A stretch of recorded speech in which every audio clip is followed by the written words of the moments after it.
係啊，即係一有太陽就出去，真係曬下咁樣去踩下草地啊，或者踩下沙地都得嘅，係啊。係，會唔會自己其實嗰個生活日常嘅排序啊，你嘅 priority 都會有啲唔一樣咧？即係而家真係第一件事真係關注咗自己先，我將我自己都要擺翻一個高啲嘅位置啦。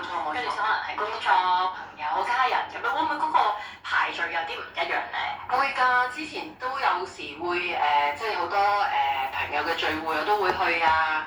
而家開始減少咗好多啦，係啊。係，咁呢個出歌嘅計劃又係由幾時開始咧？因為我之前都聽過嘅，聽過你有呢個 project 啦。係。咁而家真係收到呢首歌喺手上啦，就係《重生》呢首歌。冇錯。係幾時錄㗎？其實呢首歌其實係最近啦，最近六七出完本書打後，跟住就錄嘅，係啦。咁跟住之後就係啦，做後期性嘅。咁呢個意念其實係真係今年叱咤啦，今年聽完叱咤，見到好多歌手喺個台上面講嘅感受啦。咁平時冇事冇幹咧，就真係冇乜嘢嘅聽完。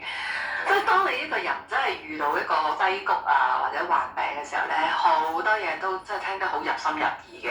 特別係 Sammy 嘅一番説話，即係佢52歲喺台上攞咗我最喜愛女歌手，自己都有諗會唔會係覺得好尷尬，即係佢嗰陣時講嘅説話。